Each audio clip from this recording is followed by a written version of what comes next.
നമസ്കാരം. The path is the goal എന്ന discussion സീരീസിന്റെ അടുത്ത സെഷനിലേക്ക് വീണ്ടും ഏവർക്കും സ്വാഗതം. നമുക്ക് ആദ്യം മെഡിറ്റേഷൻ ചെയ്യാം. കണ്ണുകൾ അടച്ച് ശാന്തമായിരിക്കൂ.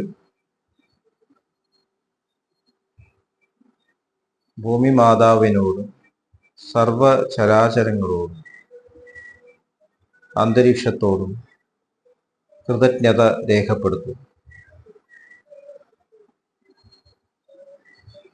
ഭൂമി മാതാവിൽ നിന്നുമുള്ള ഹീലിംഗ് എനർജി കാലുകളിലൂടെ പ്രവേശിച്ച് ശരീരം മുഴുവൻ വ്യാപിക്കുന്നതായും ശരീരത്തിലെ എല്ലാ ഭാഗങ്ങളെയും എല്ലാ കോശങ്ങളെയും റിലാക്സ് ചെയ്യാൻ സഹായിക്കുന്നതായും അനുഭവിക്കും.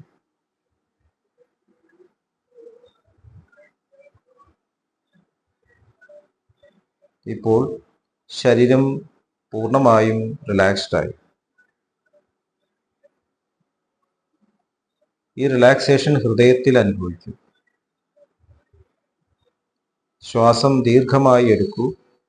ഹൃദയത്തിൽ സ്നേഹം നിറയുന്നതായി അനുഭവിക്കൂ.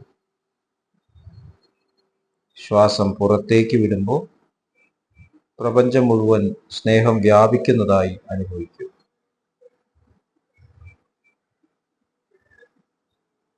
ഹൃദയത്തിൽ കുടികൊള്ളുന്ന സ്നേഹത്തിന്റെ സ്രോതസ്സിൽ നിന്നും ഉദ്ഭവിക്കുന്ന ദിവ്യപ്രകാശം മനസ്സിനെ ആകർഷിക്കുന്നതായി അനുഭവിക്കൂ.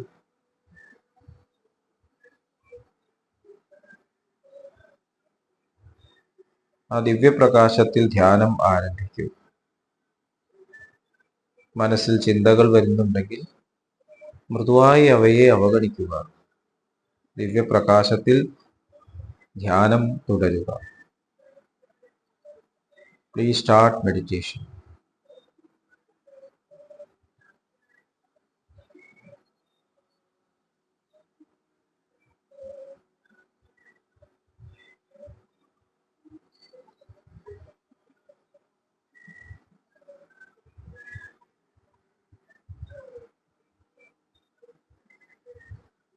ഓക്കെ, ആ കണ്ടീഷൻ ഹൃദയത്തിൽ നിലനിർത്തി പതുക്കെ കണ്ണുകൾ തുറക്കൂ.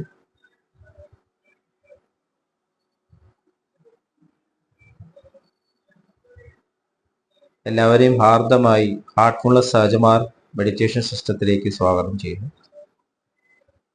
അപ്പം എങ്ങനെ ഈ സിസ്റ്റം തുടങ്ങാം എന്നുള്ളതിൻ്റെ ഡീറ്റെയിൽസ് ഡിസ്ക്രിപ്ഷൻ ബോക്സിൽ കൊടുത്തിട്ടുണ്ട്.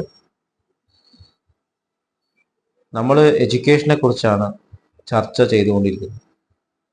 ഇപ്പം എഡ്യൂക്കേഷൻ എന്ന് പറയുമ്പോൾ ബാഹ്യമായിട്ടാണ് നമ്മൾ ചെയ്യുന്നതെങ്കിലും, ഓബ്ജക്റ്റീവായിട്ടാണ് കാര്യങ്ങൾ ചെയ്തതെങ്കിലും, മാറ്റം യഥാർത്ഥത്തിൽ ഉള്ളിലാണ്, മനസ്സിലാണ് വരേണ്ടത് എന്നുള്ളത് നമ്മൾ മനസ്സിലാക്കി. എസെൻഷ്യലി എഡ്യൂക്കേഷൻ എന്ന് പറയുമ്പോൾ അവിടെ ആധ്യാത്മികത, സ്പിരിച്വാലിറ്റി അതിൻ്റെ കണ്ടന്റാണ്, സെപ്പറേറ്റ് അല്ല. ഏതൊരു സബ്ജക്റ്റ് പഠിക്കുമ്പോഴും അതിൻ്റെ കണ്ടന്റാണ് സ്പിരിച്വാലിറ്റി, ആധ്യാത്മികത. അപ്പോൾ ഒരു ക്ലാസ്സിൽ നിന്ന് അടുത്ത ക്ലാസ്സിലേക്ക് നമ്മൾ ജയിച്ച് പ്രോഗ്രസ് ചെയ്യുമ്പോൾ ആ ക്ലാസ്സിൽ പഠിക്കേണ്ട കാര്യങ്ങളുടെ അന്തഃസത്ത ഉൾക്കൊണ്ടിട്ടുണ്ടാവണം. അപ്പോൾ അത് യഥാർത്ഥത്തിൽ ക്യാരക്ടർ ട്രാൻസ്ഫോർമേഷനിലൂടെയാണ് മനസ്സിലാക്കാൻ നമുക്ക് സാധിക്കുക. ഇപ്പോൾ LKG നിന്ന് UKGയിലേക്ക്, UKG നിന്ന് പിന്നെ ഫസ്റ്റ് സ്റ്റാൻഡേർഡിലേക്ക്, ഫസ്റ്റ് സ്റ്റാൻഡേർഡിൽ നിന്ന് സെക്കൻഡ് സ്റ്റാൻഡേർഡിലേക്ക്, ഇങ്ങനെ നമ്മൾ പ്രോഗ്രസ് ചെയ്യണം. ഫസ്റ്റ് സ്റ്റാൻഡേർഡിൽ ഉണ്ടാവേണ്ട പഠിക്കേണ്ട പാഠങ്ങൾ അത് ശരിക്കും പഠിച്ചില്ലെങ്കിൽ 10ാം ക്ലാസ്സിൽ അത് പഠിപ്പിക്കാൻ ആർക്കും സാധിക്കില്ല. ഫസ്റ്റ് സ്റ്റാൻഡേർഡിൽ എന്താണ് പഠിക്കേണ്ടത്? കുട്ടികൾ പഠിക്കേണ്ടത് വൃത്തിയായിട്ട് വെക്കുക, ശരീരം വൃത്തിയാക്കുക, ടോയ്ലറ്റ് പോകാൻ പഠിക്കുക, പരസ്പരം ഷെയർ ചെയ്യുക, ബഹുമാനിക്കുക, ഹാർമണി കൊണ്ടുവരിക, ടീച്ചേഴ്സിനെ ബഹുമാനിക്കുക, ഒബീഡിയൻ്റ് ആവുക, ലിസൺ ചെയ്യുക, അറ്റൻറ്റീവായിട്ടിരിക്കാൻ പഠിക്കുക. അതുപോലെ തന്നെ പ്രകൃതിയിലേക്ക് നോക്കിയിട്ട് പ്രകൃതിയിലുള്ള ഓരോ വിഭവങ്ങളും കാണിക്കുന്ന പ്രത്യേക ക്വാളിറ്റീസിനെ മനസ്സിലാക്കിയിട്ട് അത് ജീവിതത്തിൽ കൊണ്ടുവരാൻ ശ്രമിക്കുക. ഇതാണ് നമ്മൾ കഥകളിലൂടെയൊക്കെ പഠിക്കുന്നത്. ഒരു മരത്തിൽ നിന്ന് എന്താ പഠിക്കേണ്ടത്, തെങ്ങിൽ നിന്ന് എന്താണ് പഠിക്കേണ്ടത്, സാഗരത്തിൽ നിന്ന്, സമുദ്രത്തിൽ നിന്ന് എന്താ പഠിക്കേണ്ടത്. അപ്പൊ നമ്മളതിന്റെ അന്തസത്ത ഉൾക്കൊള്ളുകയാണെങ്കിൽ അത് നമ്മുടെ സ്വഭാവമായിട്ട് മാറും. വാട്ടർ സൈക്കിളിനെ കുറിച്ച് പഠിക്കുന്നു, ഇലക്ട്രിസിറ്റിയെ കുറിച്ച് പഠിക്കുന്നു.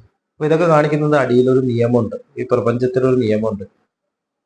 ആ നിയമങ്ങൾ തന്നെ ഓരോ ലെവൽസിലും ഓരോ പോലെയാണ്. അപ്പോൾ നമ്മൾ ഫസ്റ്റ് സ്റ്റാൻഡേർഡിലുള്ള അതേ പെരുമാറ്റമായിരിക്കില്ല 10ാം ക്ലാസ്സിൽ എത്തുമ്പോൾ കുട്ടികളോട് ഉണ്ടാവുക.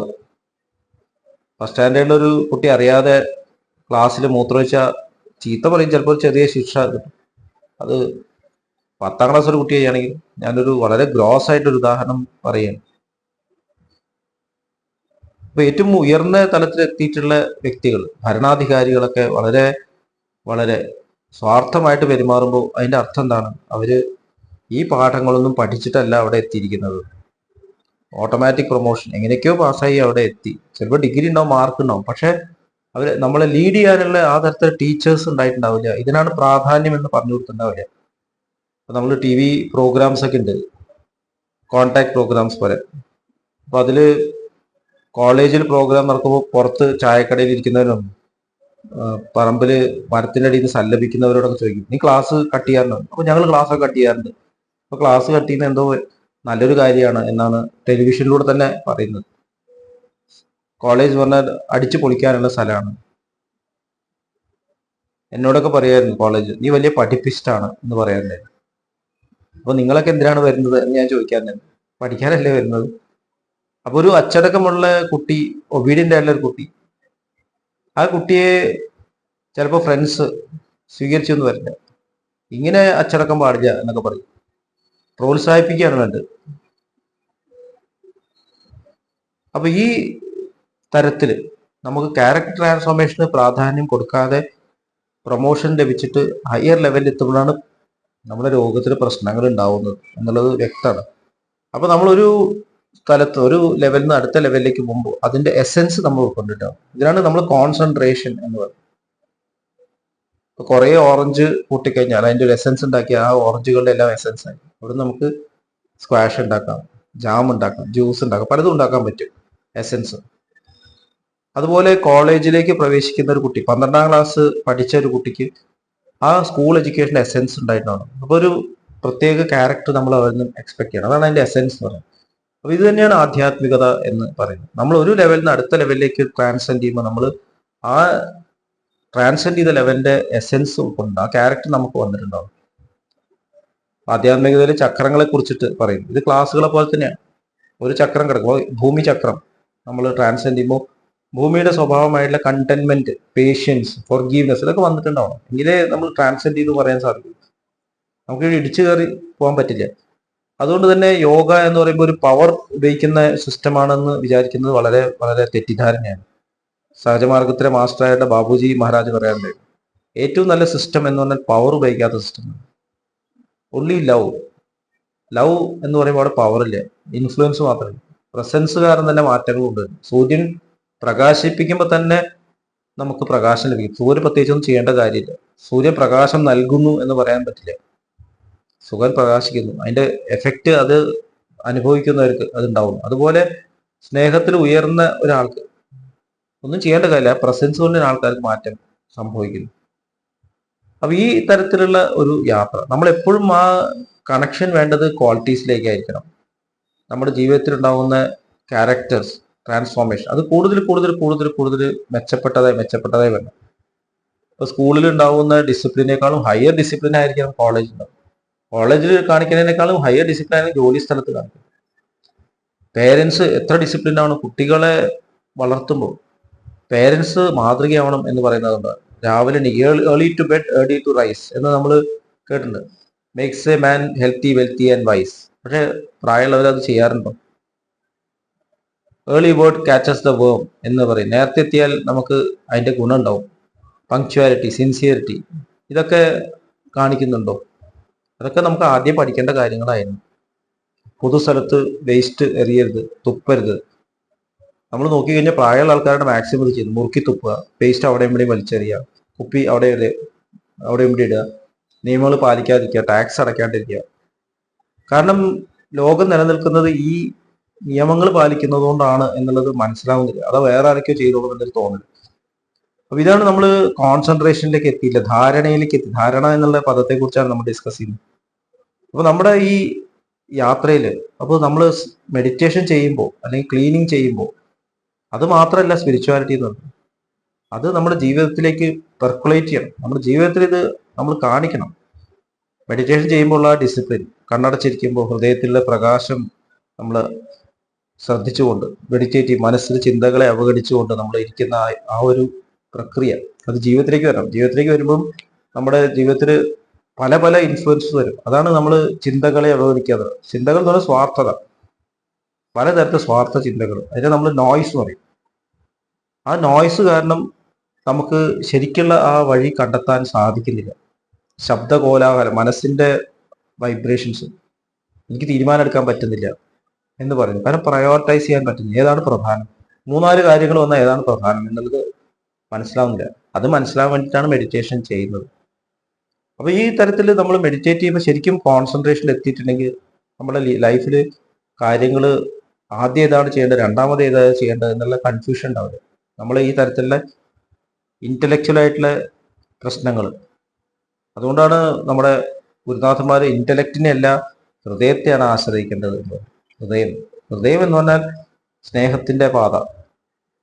അതിലൂടെയാണ് നമ്മൾ ഈ കോൺസെൻട്രേഷനിൽ പോകുന്നത്, എസെൻസിലൂടെ യാത്ര ചെയ്യും. സയൻസ് സിംഗുലാരിറ്റി എന്ന് പറയുന്നത്. അപ്പോൾ ഒരു ലെവൽ ഓഫ് കോൺഷ്യസ്നസിന്റെ സിംഗുലാരിറ്റി ഉണ്ടാവും, അടുത്ത ലെവലിൽ. അപ്പൊ നമ്മൾ ഒരു പാതയുണ്ട്, പല പാതകളും ജോയിൻ ചെയ്യുന്ന ഒരു സെൻട്രൽ ഹൈവേ എന്ന് നമ്മൾ ഡിസ്കസ് ചെയ്യും. അതിലേക്ക് നമ്മൾ കണക്ട് ചെയ്യണം. അതാണ് നമ്മൾ ഡയറക്റ്റ് ആയിട്ട് സോഴ്സിലേക്ക് എത്തിക്കുന്നത്. അപ്പൊ ഇത് ശരിക്കും സ്രോതസ്, ആ പ്യൂരിറ്റിയുടെ ഫ്ലോ തന്നെയാണ്. അതുകൊണ്ടാണ് പാത്ത് ഇസ് ദ ഗോൾ എന്ന് പറയുന്നത്. നമ്മൾ ആ ഫ്ലോയിൽ കണക്ട് ആയി കഴിഞ്ഞാൽ നമ്മൾ സോഴ്സിലേക്ക് കണക്റ്റഡ് ആണ്. പിന്നെ നമുക്ക് ജീവിതത്തിൽ ഉടനീളം അത് പ്രാക്ടീസ് ചെയ്താൽ മതി. അതുകൊണ്ടാണ് സ്പിരിച്വൽ പരിശീലനം നടത്തുന്ന ഒരാളിൽ ക്യാരക്ടർ ട്രാൻസ്ഫോർമേഷൻ. അങ്ങനെ ഒരു കുട്ടി കോളേജിൽ പോയാലും ജോലി ചെയ്യുമ്പോൾ വലുതായാലും ഒക്കെ ഇതേ സ്വഭാവം കാണിക്കും. അതുകൊണ്ട് ബ്രഹ്മചര്യം, ഗാർഹസ്ഥ്യം, വാനപ്രസ്ഥം, സന്യാസം എന്ന് പറയുന്നത് ശരിക്കും ഒരു കണ്ടിന്യൂറ്റിയാണ്. ബ്രഹ്മചര്യം കഴിഞ്ഞിട്ട് പിന്നെ കല്യാണം കഴിച്ചു കഴിഞ്ഞാൽ പിന്നെ ബ്രഹ്മചര്യം ഇല്ല, ഈശ്വരനെ പറ്റി ചിന്താഗതി ഇല്ല എന്നുള്ളതല്ല. കൂടുതൽ നമ്മൾ മനസ്സിലാവുന്നു, ഗൃഹസ്ഥാശ്രമത്തിലാണ് ഈശ്വരന്റെ പ്രസൻസ്, ഡിവിനിറ്റി പ്രസൻസ് ശരിക്കും അനുഭവിക്കും. സ്നേഹം, ഡിവിനിറ്റി എന്ന് പറഞ്ഞാൽ സ്നേഹം, അത് അനുഭവിക്കേണ്ടത്, അത് അനുഭവിപ്പിക്കേണ്ടത് ഗൃഹസ്ഥാശ്രമത്തിലാണ്. അടുത്ത ലെവലിലെത്തുമ്പോൾ നമുക്ക് ശരീരം വയ്യാതെയെങ്കിലും സ്നേഹം ട്രാൻസ്മിറ്റ് ചെയ്യുന്ന വ്യക്തിത്വങ്ങളായിട്ട് നമ്മൾ മാറും. ഒടുക്കം ഈ ലോകം വിട്ടു പോകുമ്പോൾ നമ്മൾ ഓൾറെഡി ആ പ്യൂരിറ്റിയായി മാറിക്കഴിഞ്ഞിരിക്കുന്നു. ഇതാണ് ജീവിതത്തിന്റെ യാത്ര എന്നത്. അപ്പൊ ഈ തരത്തിൽ നമ്മൾ യാത്ര ചെയ്യണം എന്നുണ്ടെങ്കിൽ നമ്മുടെ ഈഗോ, സെൽഫിഷ്നെസ് നമ്മളെ കൺട്രോൾ ചെയ്യുന്ന മാതിരിയാവാൻ. സെൽഫിഷ്നെസ്, ഈഗോ നമ്മുടെ ഇൻസ്ട്രുമെന്റ് ആയിട്ട് മാറും. ഹയർ ലെവലിൽ നിന്ന് നമുക്ക് കാര്യങ്ങൾ കാണാൻ സാധിക്കും. നമ്മൾ വീണ്ടും പഴയ പാഠങ്ങൾ പഠിക്കാനായിട്ട് പഴയ കാര്യങ്ങളിൽ നന്മയും തിന്മയും ചിന്തിച്ചുകൊണ്ട് അവിടെ തന്നെ കറങ്ങി തിരിയരുത്. നമ്മൾ നേരത്തെ പറഞ്ഞ ഒരു 12ാം ക്ലാസ് കഴിഞ്ഞ് കോളേജിലേക്ക് പോയി കഴിഞ്ഞാൽ കോളേജിൽ ചെന്നിട്ട് ടീച്ചേഴ്സിനെ ബഹുമാനിക്കുന്നില്ല, നിയമങ്ങൾ പാലിക്കുന്നില്ല, ക്ലാസ് അറ്റൻഡ് ചെയ്തില്ല, അതൊന്നും ഇനി പഠിപ്പിക്കാൻ പറ്റില്ല. അതൊക്കെ പഠിച്ചു കഴിഞ്ഞ് വരേണ്ടവരാണ്. ഇതൊന്നും പഠിക്കാനുള്ള സ്ഥലമല്ല, ഇതൊക്കെ നിങ്ങൾ പഠിക്കേണ്ടതായിരുന്നു. അതുപോലെ തന്നെ സ്പിരിച്വാലിറ്റിയിൽ നമ്മൾ മുകളിലേക്ക് പോകുമ്പോൾ താഴെയുള്ള പാഠങ്ങൾ നമ്മൾ ശരിക്കുള്ള ജ്ഞാനത്തിൽ ഉൾക്കൊണ്ടിട്ട് വേണം പോകാൻ. എന്നിട്ട് ഹയർ ലെവലിൽ നിന്ന് നമുക്ക് കാണാൻ സാധിക്കും. ഇനി വരുന്നവരെ ഇൻസ്ട്രക്ട് ചെയ്യാൻ തയ്യാറാവും. എങ്കിൽ മാത്രമേ നമ്മൾ കോൺസെൻട്രേഷനിൽ എത്തിയെന്ന് പറയാൻ സാധിക്കും. നമ്മുടെ ഈഗോ ഇല്ല, നമ്മൾ ഷെയറിങ് നോർമലായിട്ട് വരണം. അപ്പോൾ നമ്മുടെ എപ്പോഴും ശ്രദ്ധിച്ചു കഴിഞ്ഞാൽ കണക്ഷൻ നമ്മളെക്കാളും ഉയർന്ന തലത്തിലുണ്ട്. നമുക്ക് അവിടേക്കാണ് നോക്കുന്നത്. ഇത് കഴിഞ്ഞു, ഇനി നമ്മൾ നോക്കുന്നത് അടുത്ത ലെവലിലേക്കാണ്. നമ്മളെ പഠിപ്പിക്കുന്നത് നമ്മളെക്കാളും ഉയർന്ന ടീച്ചേഴ്സാണ്. ഇപ്പൊ LKG പഠിപ്പിക്കുന്നതെങ്കിലും ഡിഗ്രി കഴിഞ്ഞാൽ പോസ്റ്റ് ഗ്രാജുവേറ്റ് കഴിഞ്ഞ ടീച്ചേഴ്സെ പഠിപ്പിക്കുന്നു. അല്ലാതെ UKG മാത്രം പാസ്സായിട്ടുള്ള ഒരാൾക്ക് LKG പഠിപ്പിക്കാൻ പറ്റില്ല. 2ാം ക്ലാസ്സിൽ പാസ്സായ ഒരാൾക്ക് 1ാം ക്ലാസ് പഠിപ്പിക്കാൻ പറ്റില്ല. 10ാം ക്ലാസ് പാസ്സായ ആൾക്ക് 10ാം ക്ലാസ് പഠിപ്പിക്കാൻ പറ്റില്ല. ഇത് നമ്മളുടെ എഡ്യൂക്കേഷൻസ് റെക്കഗ്നൈസ് ചെയ്യുന്നു. അപ്പൊ അതുപോലെ തന്നെ നമ്മൾ ഈ കോൺസെൻട്രേഷനിൽ എത്തിക്കഴിഞ്ഞാൽ നമ്മൾ റെക്കഗ്നൈസ് ചെയ്യുന്ന ഒരു പ്രസൻസ് നമ്മളെ സഹായിക്കുന്നതായിട്ടുണ്ട്. ആ സഹായം എനിക്ക് വേണം. അപ്പോൾ നമ്മളെപ്പോഴും ഹെൽപ്പിന് വേണ്ടിയിട്ട് നമ്മളെക്കാളും ഉയർന്ന തലത്തിലേക്ക് ഓട്ടോമാറ്റിക്കായിട്ട് നോക്കുന്നു. അതിനാണ് നമ്മൾ ധ്യാനം എന്ന് പറയുന്നത്. ശരിക്കുള്ള ധ്യാനം നമ്മൾ ചെയ്യുമ്പോൾ നമ്മുടെ ചിന്തകളുടെ മുകളിലല്ല നമ്മൾ meditation is thinking continuously of something എന്നുള്ളത് ശരിയായിട്ടുള്ള അതിന്റെ വ്യാഖ്യാനമല്ല എന്നുള്ളത് കമലേഷ് പട്ടേൽ, നമ്മുടെ ഇപ്പോഴത്തെ മാസ്റ്ററായിട്ട് ദാജി പറയുന്നുണ്ട്. മനസ്സിനെ ട്രാൻസെൻഡ് ചെയ്യലാണ് ധ്യാനം. അപ്പൊ നമ്മൾ ധാരണ കഴിഞ്ഞ് ധ്യാനത്തിലേക്ക് കിടക്കുകയാണ്. അതിനെക്കുറിച്ച് കൂടുതൽ നമുക്ക് ഡിസ്കസ് ചെയ്യാം ഇനി വരുന്ന സെഷനുകളിൽ. അടുത്ത സെഷൻ വരേക്കും വിട വാങ്ങുന്നു. നന്ദി, നമസ്കാരം.